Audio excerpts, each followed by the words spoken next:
ನಮಸ್ತೆ ಎಲ್ಲರಿಗೂ, welcome to my channel. ಇದು ನನ್ನ ಚಾನಲ್ನ ನ್ಯೂ ಲಾಗ್, ಫಸ್ಟ್ ಲಾಗ್. ಇವತ್ತು ಮದರ್ಸ್ ಡೇ ಇರೋದ್ರಿಂದ ನನ್ನ ಮಗನಿಗೆ ಶಾಪಿಂಗ್ ಹೋಗೋಣ ಅಂತ ಕೇಳಿದ. ನಾವು ಬೇಡ ಅಂತ ಹೊರಗಡೆ ಈವ್ನಿಂಗ್ ವಾಕ್ ಅಂತ ಬಂದಿದ್ದೀವಿ. ಇದು ನಮ್ಮ ಮನೆಯಿಂದ 3 ಕಿಲೋಮೀಟರ್ಸ್ ದೂರದಲ್ಲಿದೆ. ತುಂಬ ಎಕ್ಸೈಟ್ಮೆಂಟಲ್ಲಿ ಪಪ್ಪನ ಜೊತೆ ರನ್ನಿಂಗ್ ರೇಸ್ ಮಾಡಬೇಕಂತೇಳಿ ನನ್ನ ಮಗ ಓಡ್ತಾ ಇದ್ದಾನೆ.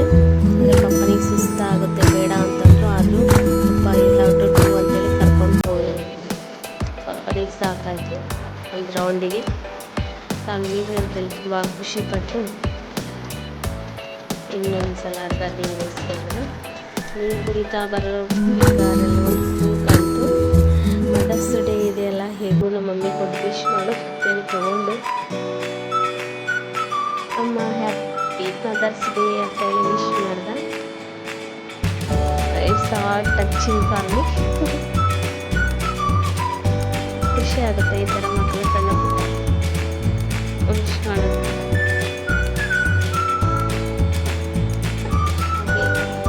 ಸಾಕಾಗಿಲ್ಲ ಪಪ್ಪ ಏನಾದರೂ ಗೇಮ್ ಆಟಾಡೋಣ ಅಂತ ಪಪ್ಪ ಹೇಳೋದು. ನನಗೆ ತುಂಬ ಸುಸ್ತಾಯ್ತಾರೆ ಜಿಮ್ ವರ್ಕೌಟಲ್ಲೆಲ್ಲ ಆಯ್ತವ್ರು ಬಂದು ಲಾಸ್ಟಿಗೆ ಮುದ್ದೆ ಗೇಮ್ ಆಡಿದ್ದು ರೌಂಡಿಗೆ ಸಾಕಾಯ್ತು. ಇಲ್ಲಿ ಫ್ರೆಶ್ ಏರ್ ಇರೋದ್ರಿಂದ ಮಕ್ಕಳಿಗೆ ನೇಚರ್ ಜೊತೆ ಹೆಚ್ಚು ಕನೆಕ್ಟ್ ಆಗೋದು. ಯೂಶಲಿ ನಾವು ಈವ್ನಿಂಗ್ ವಾಕ್ ಇಲ್ಲೇ ಬರೋದು. ವಿ ಫೀಲ್ ಬೆಟರ್ ಅಂತ ಹೇಳ್ಬೋದು. ಈಗ mall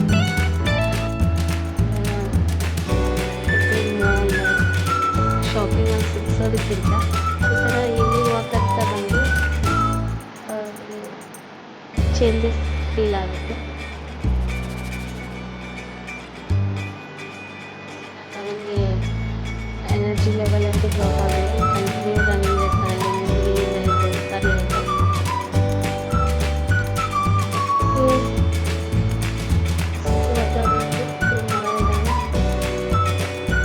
fresh air usually walking ಬರ್ತಿರ್ತಾರೆ. ಹಾಗಾಗಿ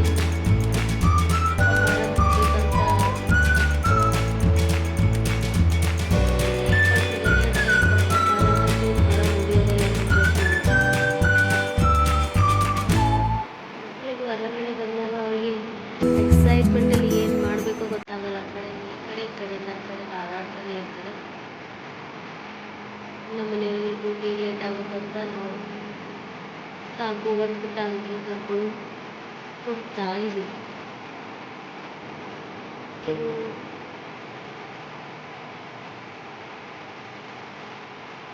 ಯಾಕೆ ಎಷ್ಟು ಏನಂದರೆ ಮೇಗೆ 1 ಇಯರ್ ಆಗುತ್ತೆ. ನಮ್ಮ ಮನೆಯವರ ಲೈಫ್ ಅಂತಲೇ ಹೇಳ್ಬೋದು. ದಿನಕ್ಕೆ ಸಲ ಒರೆಸ್ತಿರ್ತಾರೆ, ಇನ್ಸ್ಟ್ರಕ್ಷನ್ಸ್ ಕೊಡ್ತಿರ್ತಾರೆ, ಮತ್ತು ಅವರಿಂದ ಇಳಿಯೋ ತನಕ ಒಂಚೂರು ಪೆಟ್ಟಾಗದಂಗೆ ನೋಡ್ಕೊತಿರ್ತಾರೆ. ಅಷ್ಟು ಪ್ರೀತಿದ್ದಾರೆ ಅವ್ರಿಗೆ. ಇಲ್ಲಿ ವಾಕಿಂಗ್ ಸ್ಪಾಟ್ ಆಗಿ ಜನ ಅಲ್ಲಿ ಕಾಣ್ತಿರ್ತಾರೆ. ಇನ್ನು ಫಿನಿಶ್ ಆಗಿತ್ತು. ಎಂಜಾಯ್ಮೆಂಟ್ ಮಾಡಿದ್ವಿ.